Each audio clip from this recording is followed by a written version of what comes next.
पुन्हा एकदा मनापासून विजयादशमीच्या खूप खूप शुभेच्छा देते आणि इथेच थांबते. धन्यवाद. जय हिंद, जय महाराष्ट्र. धन्यवाद ताई. यानंतर लगेचच आदरणीय हरिभक्त परायण राधाताई आईसाहेब आपल्या शुभेच्छा देतील, आपलं मनोगत व्यक्त करतील. संताचा महिमा तो बहुदुर्गम, शाब्दिकाचे काम नाही येथे. राष्ट्रसंत भगवान बाबांनी सुरू केलेला दसरा मेळावा आणि त्यानंतर या देशाचे लोकनेते आदरणीय गोपीनाथरावजी मुंडे साहेब यांनी दसऱ्याची परंपरा मोठ्या प्रमाणामध्ये साजरी केली आणि त्याच्यानंतर आपल्या सर्वांच्या लोकप्रिय नेत्या महाराष्ट्राची रणरागिणी आपली वाघीण पंकजाताई गोपीनाथ मुंडे सर्वांनी आपण ताईच्या पाठीशी आहोत असे. वा, गल्ली पासून दिल्ली पर्यंतचा मीडिया पाहत राहील की पंकजाताईच्या पाठीशी आपण सर्वजण उभे आहोत. ज्या भगवान बाबाने तुम्हाला विचार आणि सुसंस्कृतपणा दिला तोच सुसंस्कारपणा राजकारणामध्ये आपल्या पंकजाताईने पाळलेला आहे. आता सध्या महाराष्ट्रामध्ये पूरग्रस्त परिस्थिती असली तरी अनेकाच्या सुखदुःखामध्ये आमच्या पंकजाताई मुंडे कायम आहेत. गोपीनाथ मुंडे प्रतिष्ठानच्या वतीने ताईने कायम गोर गरीब दीन दलित वंचित 18 पगड जाती जमातीला सहकार्य करण्याचं काम पंकजाताईने केलेलं आहे. म्हणून भगवान बाबांनी मुंडे साहेबांनी जे विचार दिलेत त्या लोक तुमच्या आमच्या एकीसाठी लोकनेत्याच्या एकीसाठी ताई साहेबाच्या पाठीशी राहायचं आहे. भगवान बाबा की, भगवान बाबा की. धन्यवाद. स्टेजवर आता सत्कारासाठी जास्त कुणी येऊ नका, आपला उत्साह माहित आहे. यानंतर लगेचच रासपचे नेते सन्माननीय महादेवरावजी जानकर साहेब आपलं मनोगत व्यक्त करतायत. We are not demander, we are commander. सन्माननीय महादेवरावजी जानकर साहेब, आपण जोरदार टाळ्यांनी स्वागत करायचं.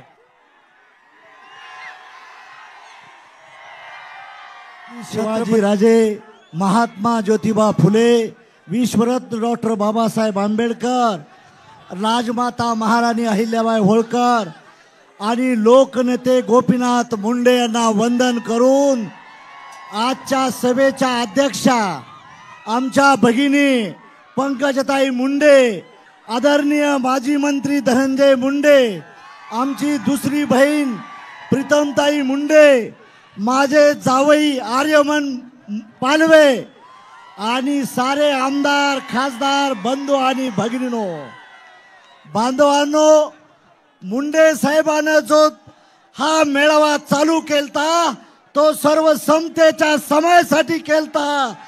तोच परंपरा जीवन ठेवण्याचं काम या राज्याची मंत्री पंकजताई मुंडे करत आहे. आणि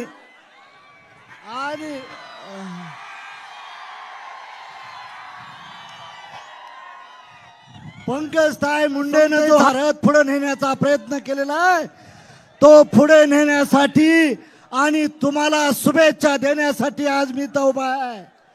बांधवांनो, मुंडे साहेबांनी नेहमी सांगितलं सब समान तो देश महान. सर्वाला घेऊन जाण्याची भूमिका आज आपली पंकजाताई बहीण करत आहे. तिचा हात बळकट करण्यासाठी महादेव जानकर अहोरात्र तुझ्या बरोबर येत राहणार आहे हे सांगण्यासाठी तुला आलोय. आणि आपली रजा माझा सारा ताईला देतो, आपली रजा घेतो. जय हिंद, जय भगवान. धन्यवाद. यानंतर लगेचच माजी मंत्री सन्माननीय आमदार धनंजयजी मुंडे साहेब आपल्याला संबोधित करतायत. सन्माननीय धनंजयजी मुंडे साहेब.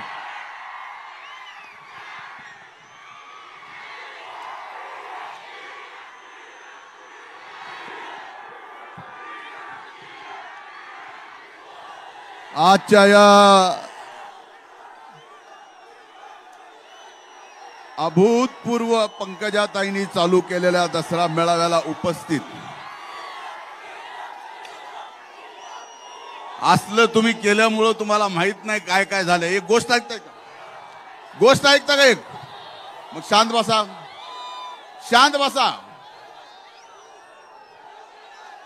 शांत बसा.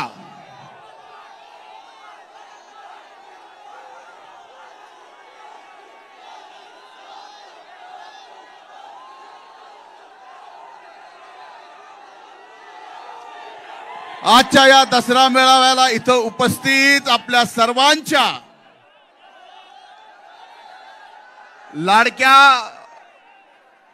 माझ्याही लाडक्या भगिनी,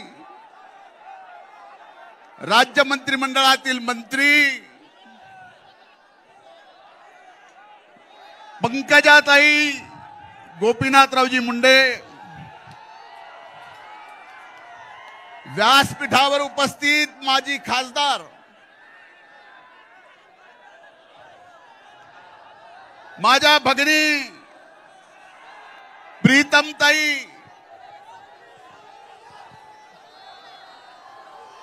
तुम्ही खाली बसा.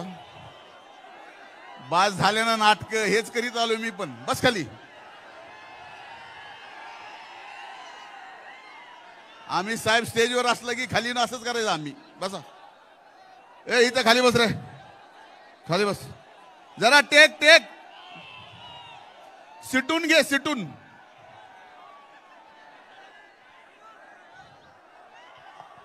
व्यासपीठावर उपस्थित आदरणीय जानकर साहेब, व्यासपीठावर उपस्थित सर्व मान्यवरांची नावं घेता येतील.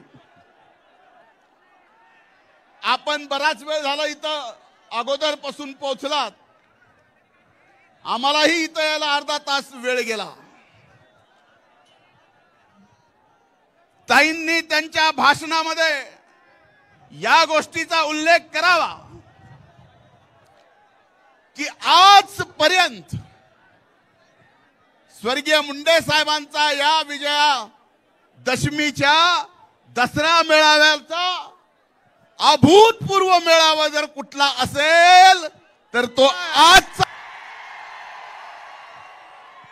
आणि आज इथं उपस्थित दसरा मेळाव्याला आलेल्या सर्वांना मी नतमस्तक होऊन दंडवत घालतो की आपण एवढं प्रेम मुंडे कुटुंबावर, पंकजा ताईवर या ठिकाणी दाखवता.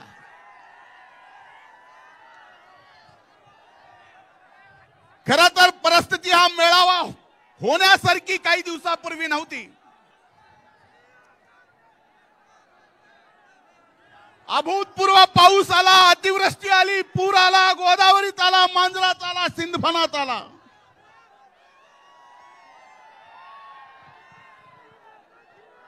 भयंकर शेतकऱ्यांचं संकट, शेतकऱ्यांच्या समोर संकट आलं.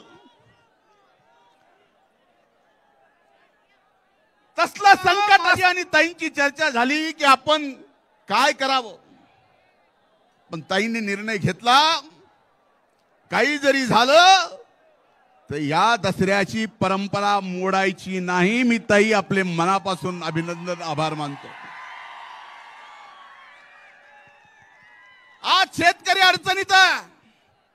इथं आलेला प्रत्येक जण शेतकरी आहे, शेतमजूर आहे. आज अभूतपूर्व नुकसान झालंय मान्य करतो. आज मी मंत्रिमंडळात नाही, फक्त आमदार आहे. पण माझी बहीण मंत्रिमंडळात आहे आणि शेतकऱ्याच्या शेवटच्या टोकापर्यंत शेतकऱ्याला जास्तीत जास्त मदत आपल्या पंकजाताई महायुतीच्या सरकारकडून मिळून दिल्याशिवाय राहणार नाहीत. हा विश्वास मी या निमित्तानं आपल्या समोर व्यक्त करतो. खरं ही दसऱ्याच्या मेळाव्याची परंपरा,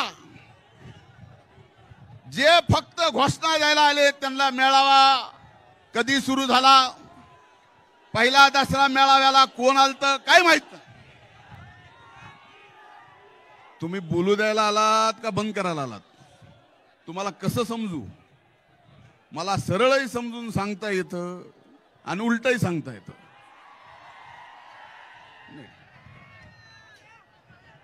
भगवानगडाचं उद्घाटन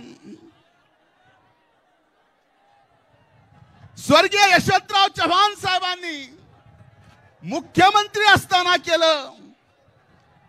दसऱ्याच्या दिवशी, त्या दिवसापासून दसऱ्याच्या या मेळाव्याची परंपरा आहे.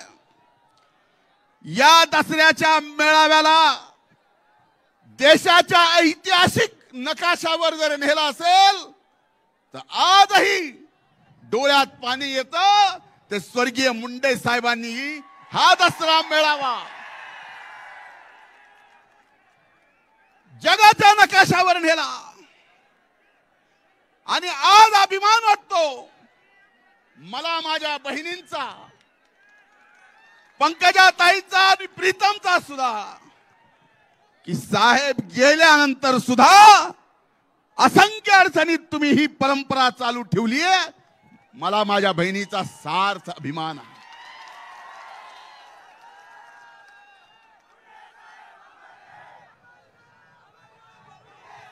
आम्ही लहान होतो. लहान असताना स्वर्गीय मुंडे साहेबांसोबत, स्वर्गीय अण्णांसोबत त्यांच्या हाताच्या बोटाला धरून दसरा मेळावा भगवानगडावर जाऊन पाहायचो. हा दसरा मेळावा साहेब नेहमी सांगत की ही विचाराची देवाणघेवाण आहे.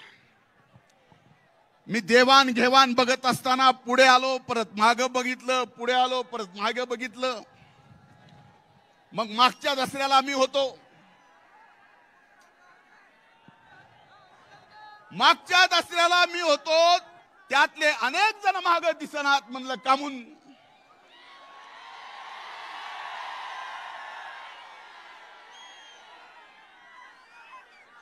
पुढे निवडणुका नाहीत असं त्यांना वाटतं. पण एक लक्षात घ्या, कुणी जर हा विचार घेऊन संबंध इथं आलेला प्रत्येक जाती पाती धर्मातला बाबांचा भक्त, स्वर्गीय मुंडे साहेबांचा अनुयायी, या सगळ्याला संपवायला कोण जर निघाला असेल तर त्याला कधी 10 जन्म सुद्धा संपवता येणार नाही.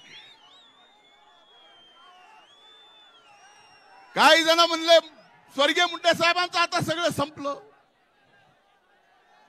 माझं आपल्याला एवढं सांगणं, अनेक जणांना हे ऐकायचंय, कारण मी बरेच दिवस झालं ताई बोललोच नाही. मैंने सोचा कि इस सफर में खामोश रहना ही ठीक है, ना कुछ करते हुए बिना वजह गालियां खाइए. पण आज आपल्याला सांगतो, मी विद्यार्थी चळवळीपासून ज्या ज्या वेळेस ज्या ज्या जातीच्या आरक्षणाचा मुद्दा आला त्या त्या वेळेस त्या प्रत्येक जातीच्या आरक्षणासाठी भांडणारा मी एक कार्यकर्ता आहे. आणि हे तुमच्या बसलं लपलेलं नाही आहे.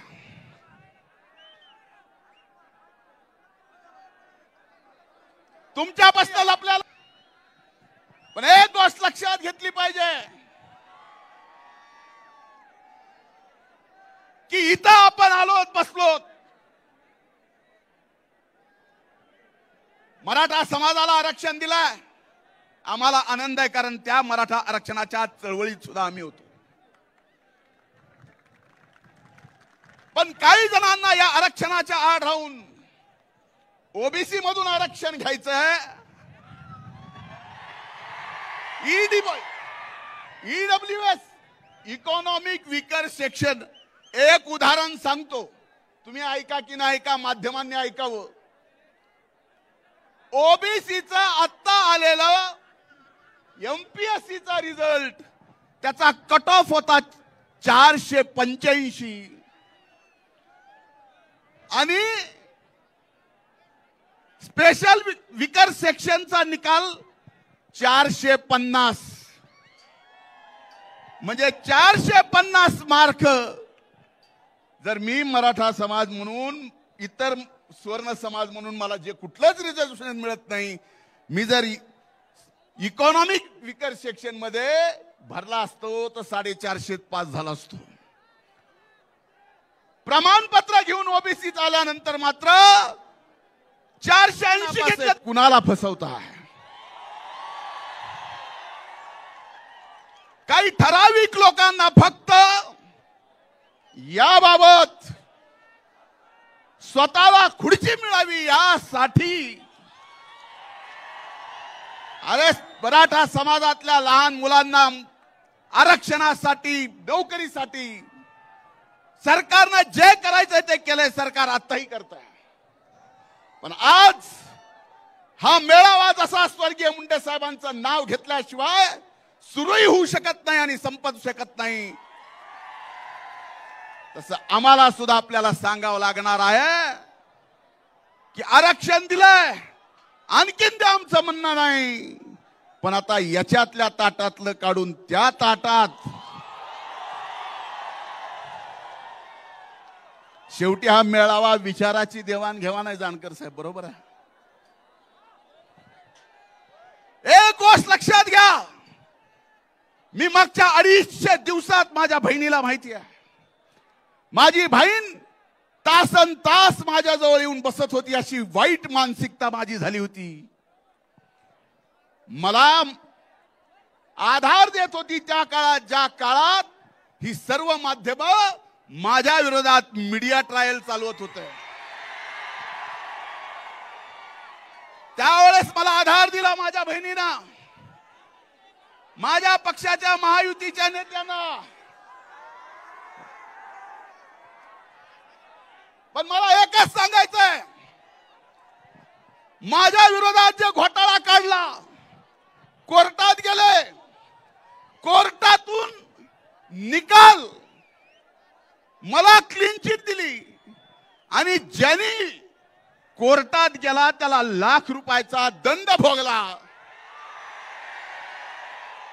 हे चुकीचं कसं केलंस म्हणून. आणि एवढं होऊन सुद्धा मी आज तरीही शिक्षा भोगतोय. हे लक्षात घ्या. म्हणून आज दसऱ्याच्या मेळाव्यात शेवटच्या 2 मिनिटात मी आपल्याला एवढं सांगतोय,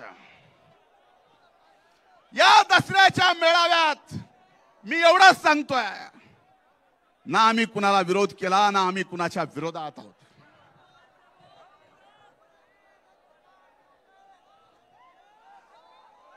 हा अध्यात्माशी आणि शिक्षणाशी जुडला गेलेला समाज आहे.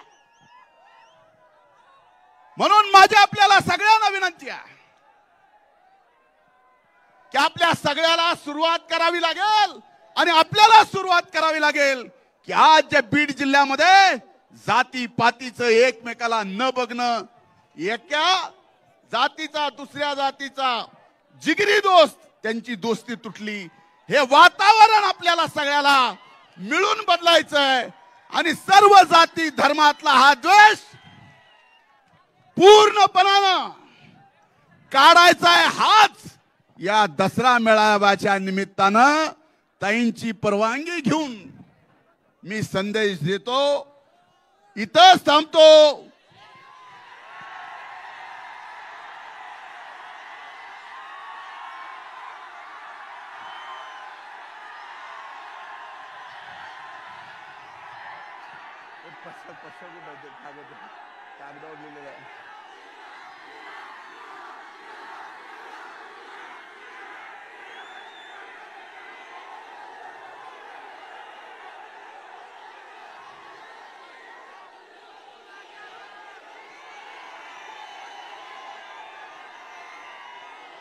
आग तो लगी थी घर में,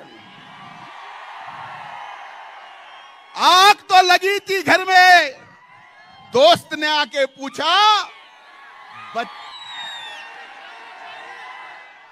आग तो लगी थी घर में, दोस्त ने आके पूछा घर में आग लगी है तो बचा क्या है. मैंने दोस्त का कहा मैं बचा हूं, तो दोस्त ने कहा अगर तू बचा है तो जला क्या है. शेवटी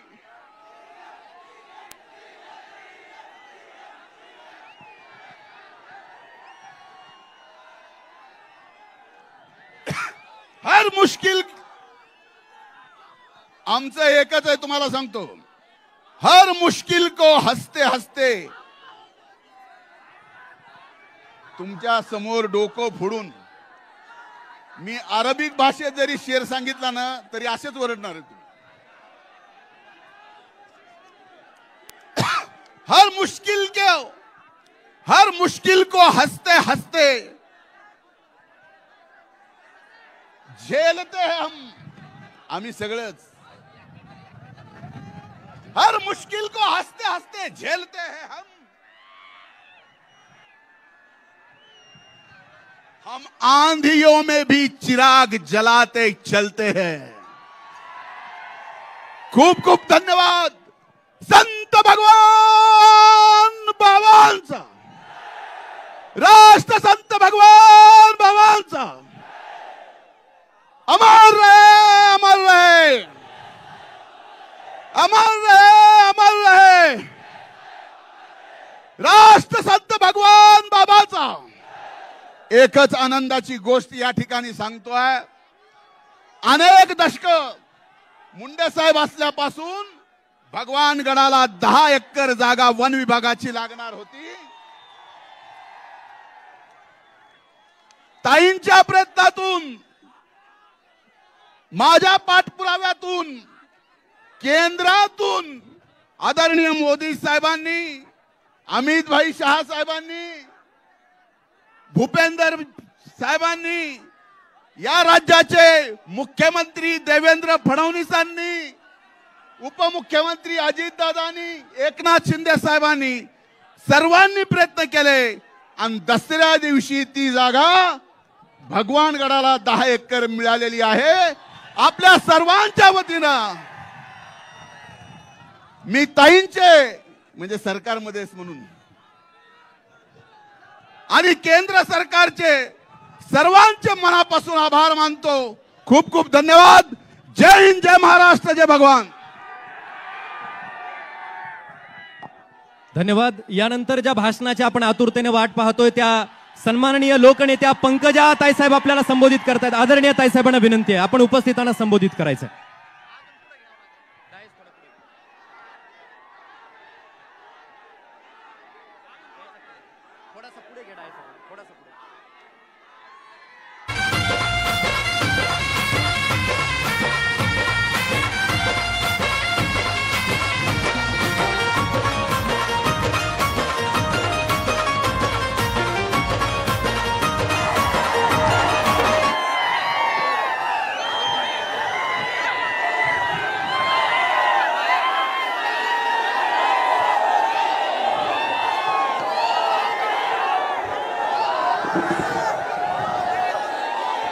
आज या दसरा मेळाव्याला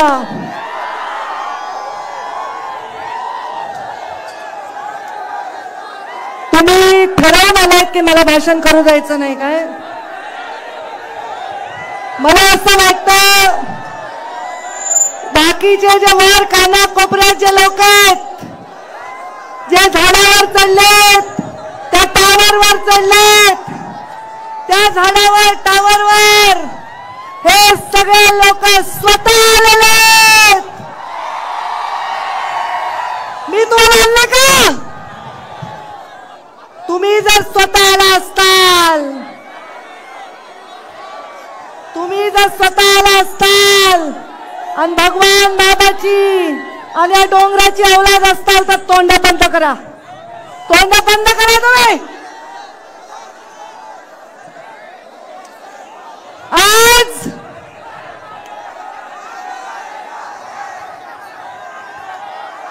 माझ्या दसरा मेळाव्यामध्ये पूर्ण राज्यातून लोक येतात, दरवर्षी येतात. पण मागच्या वर्षीपासून असं हलक्या वागणारे लोक तुम्ही काय यायलात? तुम्हाला जर भगवान बाबांवर श्रद्धा आहे तर तुम्ही असे धिंगाणा करणारे लोक हे माझे असूच शकत नाही.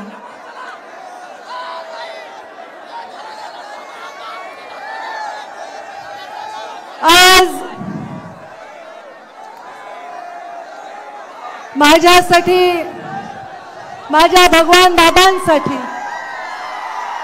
आणि गोपीनाथ मुंडे साहेबांचा वारसा जगण्यासाठी आलेल्या प्रत्येक माणसाचं मी अत्यंत हृदयातून स्वागत करते आणि भगवान बाबांनी सुरू केलेलं सीमोल्लंघन हे आज एवढ्या पुराच्या, अतिवृष्टीच्या, अत्यंत अडचणीच्या काळात देखील तुम्ही यशस्वी करून दाखवलंय. मी तुमचे मनापासून अभिनंदन करते.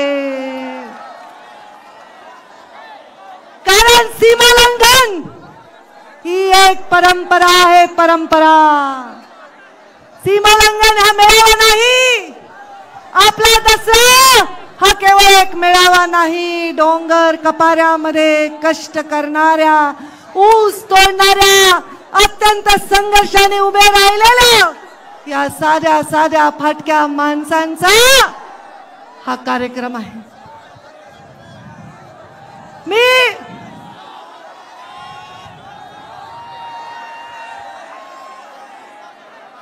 भगवान बाबांच्या चरणी प्रार्थना करते. एवढ्या नदीमध्ये पूर आला असताना, गावागावामध्ये पाणी शिरलं असताना,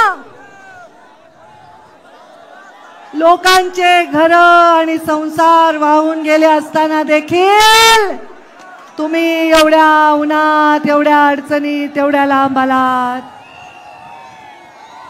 आलात की नाही बुलढाण्यावरून? आलात की नाही जळगाववरून? आलात की नाही वाशिम वरून? आलात की नाही नाशिक वरून? आलात की नाही नगर वरून, पाथर्डी वरून, केज वरून, आष्टी, पाटोदा, बीड, शिरूर, सर्व महाराष्ट्राच्या कानाकोपऱ्यातून तुम्ही लोक आलेले आहात.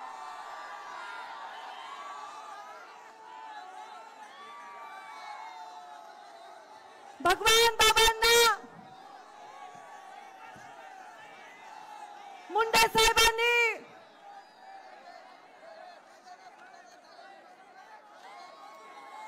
सिंदखेड राजावरून, बुलढाण्यावरून, देऊळगाव राजावरून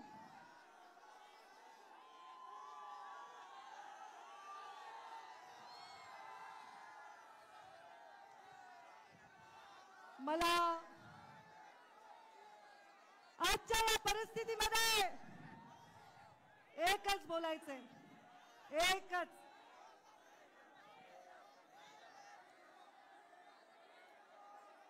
माझ्या अत्यंत महत्वाची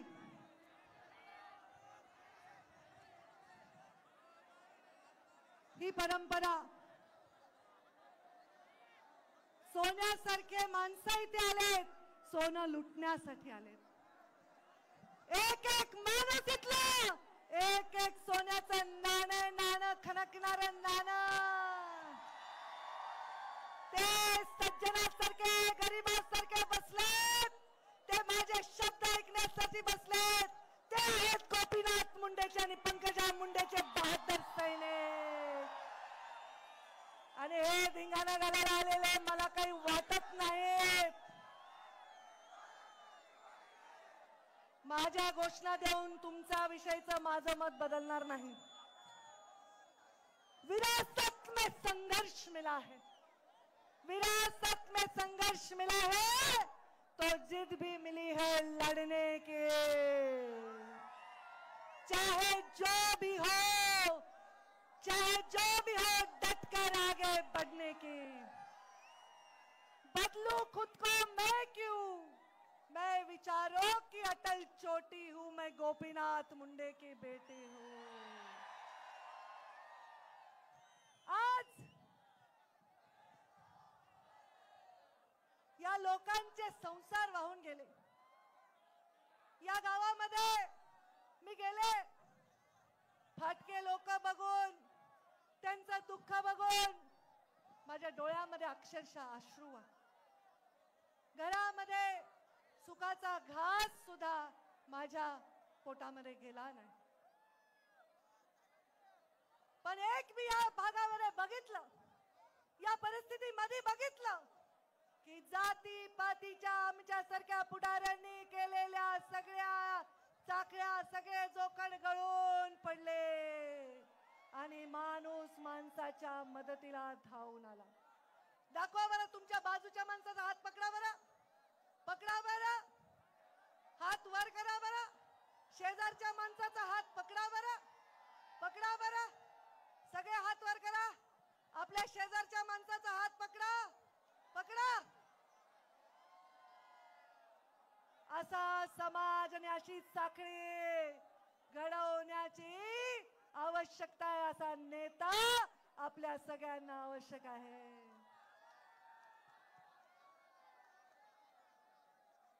माझ्या या लोकांचं दुःख बघून मला ज्या वेदना झाल्या त्या शब्दात मांडू शकणार नाही.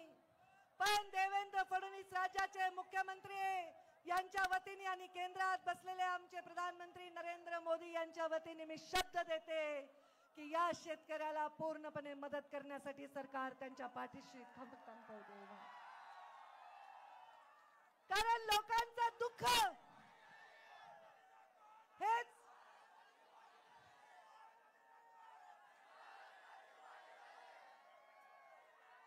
तुम्ही वाटोळं केलं पोरांनी. कोणाची सुपारी घेऊन आलात मला माहित नाही.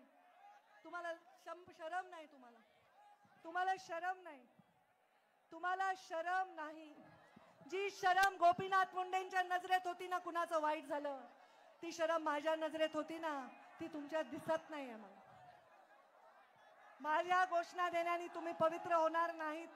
तुम्ही कशासाठी आलायत हे मला कळलंय. जो माझा दसरा भगवानगडाचा होता तो सुद्धा माझ्याहून हिरावून घेतला. आता तुम्ही पण हा हिरावून घेण्यासाठी आलाय असं वाटायला नाही. कारण इतके वर्ष मी इथे भाषण केलं पण असा बेशिस्तपणे कोणी वागलेलं नाही, कोणी वागलेलं नाही. तुम्ही तुमच्या शुद्धीवर नाही असे माणसं मी सांभाळतच नाही. एवढ्या दुःखात, शेतकऱ्यांच्या दुःखात धावून जाताना मी त्यांना वचन देते की तुम्ही सर्वजण काही चिंता करू नका. कारण जब देखती हूँ भूखे बच्चे फटे हुए कपड़ों में माँ, जब देखती हूँ भूखे बच्चे फटे हुए कपड़ों में माँ, गरीबी में तड़पता परिवार, मैं खून के आंसू रोती हूँ, मैं गोपीनाथ मुंडे की बेटी, मैं गोपीनाथ मुंडे की बेटी. मी आपल्या सर्वांना आज सांगते, नवदुर्गा 9 दिवस नवरात्र होतं का नाही, होतं का नाही? तुमच्या घरात नसेल कारण तुम्ही पथ्य पाळत नाहीत. काही आमच्या घरात आहे, कांदा लसूण नाही, नॉनव्हेज नाही, बाकी तर नाहीच नाही. कारण तुम्ही काय ग्रहण करून आला असताल तर तुम्हाला कळणारच नाही मी काय म्हणाले. माझ्या 9 दिवस नवदुर्गेची आपण पूजा केली. 9 दिवस या नवदुर्गेनी काय काय केलंय, चंडमुंड सारखे राक्षस नास्तो नाबूद केले. रक्तबीजासारखा राक्षस, महिषासुरासारखा राक्षस संपवून टाकला. आजच्या कलियुगामध्ये रक्तबीजासारखा राक्षस आता जन्माला आला आणि हा राक्षस शरीरात नाही, तुमच्या सगळ्यांच्या बुद्धीत जन्माला आलाय. एक रक्तबीजाच्या एका रक्ताच्या थेंबातून अनेक राक्षस होत होते, उभे राहत होते. तसं आता चुकीच्या बुद्धीतून, चुकीच्या तोंडातून, चुकीच्या निर्णयातून, चुकीच्या संदेशातून अनेक राक्षस उभे राहतात. आणि ते आहेत जातीवादाचे राक्षस, धर्मवादाचे राक्षस. एक स्त्री म्हणून राजकारण करत असताना मी दुर्गेच्या चरणी प्रार्थना करते की रक्तबीजाला जसं तू संपवलंस ती शक्ती आम्हाला दे. आणि हा जे जाती पातीच्या धर्माच्या भिंती तयार झाल्यात ते राक्षस नेस्तो नाबूद करण्याची शक्ती. जेव्हा नदीला पूर आला, जेव्हा लोकांच्या घरात पाणी गेलं, मी पाहिलेलं आहे कधी कधी आपत्तीमध्ये इष्टापत्ती असते. एका गरीब माझ्या बौद्ध समाजाच्या माणसाच्या घरात पाणी आलं तर त्याच्यासाठी आमच्या मजारा समाजाचा माणूस त्याच्यासाठी राशन घेऊन गेलेला आहे. एका गरीब कैकाराच्या घरी पाणी गेलं तर आमच्या गावातले 12 बलुतेदार त्याच्यासाठी राशन घेऊन गेलेत, भांडे घेऊन गेलेत, त्यांना पांघरायला घोंगडी दिली, कंबळ दिलं, काय नाही केलं. आज मला जातीपातीच्या भिंती गळून पडताना दिसून खूप आनंद झालेला आणि मला इच्छा आहे की भविष्यामध्ये जातींना एकत्र गुंतण्याचा धागा बनण्याचं काम हे आपल्याकडून झालं पाहिजे, हे आपल्याकडून झालं पाहिजे. आज भगवान बाबा काय म्हणायचे माहिती का? काय म्हणायचे भगवान बाबा? 1 एकर रान विका पण शिका म्हणायचे का नाही? तुम्ही शिकलेच वाटत नाही मला, तुम्ही शिकलेले वाटत नाहीत मला. 1 एकर रान विका पण शिका भगवान बाबा म्हणायचे. पंकजा गोपीनाथ मुंडे माझ्यावर प्रेम करणाऱ्या, मुंडे साहेबांवर प्रेम करणाऱ्या, भगवान बाबांवर खरी श्रद्धा बाळगणाऱ्या लोकांना मी आवाहन करत आहे की 2 घास कमी खा पण स्वाभिमानाने राहा. नका कुणाचे तुकडे उचलू, नका कुणाचे पैसे घेऊ, नका खोटे काम करू, नका खोटे धंदे करू, नका गुंडाबंड करू. काही गरज नाही हे करायची आहे. चांगल्या माणसाचं चांगलंच होतंय. भगवान बाबाचे आशीर्वाद त्याच्या मागे असतात. तुम्ही, मला तुमचा स्वाभिमान आहे, मला अभिमान आहे तुमचा. या काना कोपऱ्यातल्या हे जे लोक बसलेत ना देवासारखे शांत, तुमच्यासाठी मी डोकं जमिनीवर ठेवून नतमस्तक झाले. मला अभिमान आहे तुमचा. मला विचारत होते लोक की दसरा मेळावा होणार आहे का, होणार आहे का? मी मला मेळावा तर मला माहित नाही, पण मी दर्शनाला जाणार आहे. ते पण भगवान बाबांच्या दर्शनाला मी जाणार आहे, सीमालंघनाला जाणार आहे. इथे हे स्टेज आणि माईकची व्यवस्था सोडली तर मी काहीही करत नाही. केवळ एका ट्विटरवर ट्वीट टाकल्यानंतर अर्ध्या रात्रीतून या सावरगावला लाखोचा मेळावा झाला.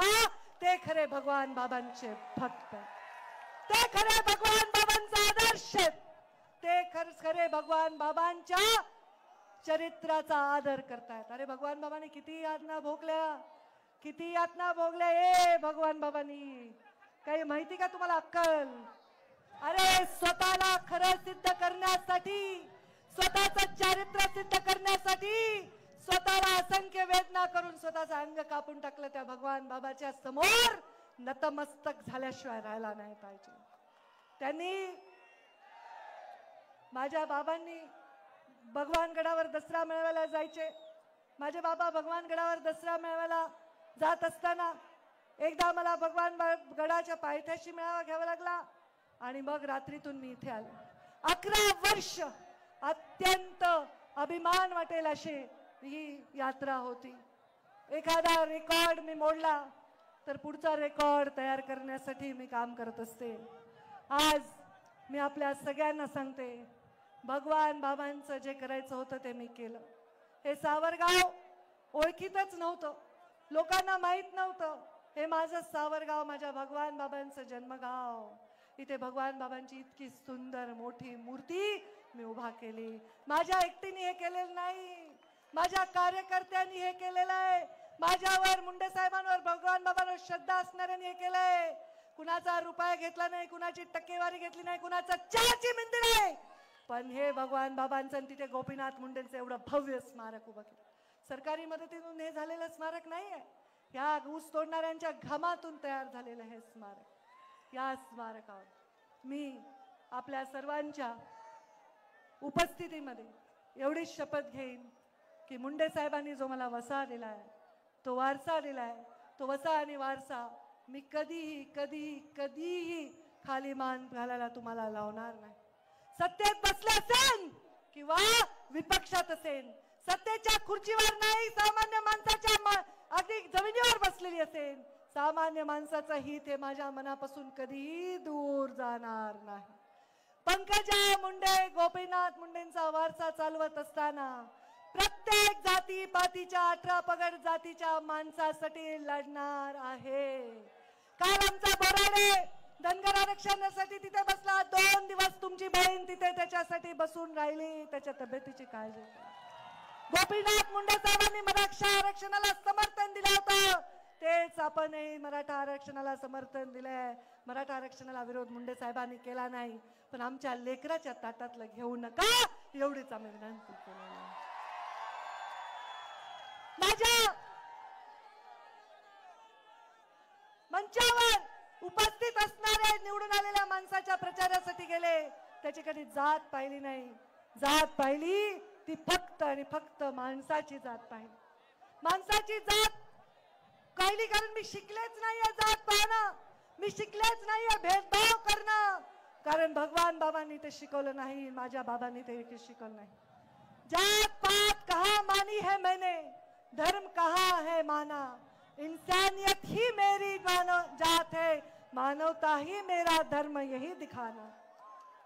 म्हणून तोड़ना लोगों के बीच की दीवार ये मोटी मोटी, चाहती हूं मैं मुंडे साहब की बेटी हूं, मैं मुंडे साहब की बेटी. आपल्या सर्वांनी जे आलेले आहेत, वर्षानुवर्ष परंपरा राखली आहे, त्यांचे हात जोडून मी आभार मानते की तुम्ही देवासारखे आलात, संतांसारखे आलात, भगवान बाबांच्या रूपाने माझ्या समोर आलात. खरं सांगते, मी तुमचं दर्शन घेण्यासाठी आले. मला या सभेचा मोह नाही, या सभेवरून माझे विषय मांडण्याचा मोह नाही. माझा मोह एवढाच आहे की माझा समाज भुकेलेला आहे. महामानव बाबासाहेब आंबेडकर आणि महात्मा गांधी, आज त्यांची जयंती आहे. महात्मा गांधींना वंदन करते. महामानव बाबासाहेब आंबेडकर आणि महात्मा गांधींचा एक प्रसंग वाचनात आलाय. सत्य असावा असं ग्रहित करून सांगते की ते दोघं एका रूम मध्ये होते आणि महात्मा गांधी वेळेवर झोपले होते आणि बाबासाहेब आंबेडकर मात्र रात्रभर जागे होते. महामानव बाबासाहेब आंबेडकरांना महात्मा गांधींनी विचारलं, का रे बाबा रात्रभर तुम्ही का नाही झोपला? त्यांनी सांगितलं, माझा समाज झोपला आहे म्हणून मला झोप येत नाही. तुमच्या डोळ्यामधला अश्रू बघून मला झोप येत नाही, तुमचा संघर्ष बनवून मला झोप येत नाही. माझ्या प्रीतमनी रेल्वे आणली बीड जिल्ह्यामध्ये आणि आता मी पाणी आणल्याशिवाय मला झोप येणार नाही. सत्ता हो या विपक्ष, मैंने सच हमेशा कहा. सत्ता हो या विपक्ष, सच को सच मैंने कहा है. ताकत होकर भी सिर्फ सेवा ही दिखाया मजबूर जहां है. सत्ता हो या विपक्ष, सच को मैंने सच कहा है. ताकत होकर भी सिर्फ सेवा ही की है, जहां दिखा मजबूर जहां है. समाज मेरा भूखा है, मैं चैन से कहा सोती हूँ, मैं गोपीनाथ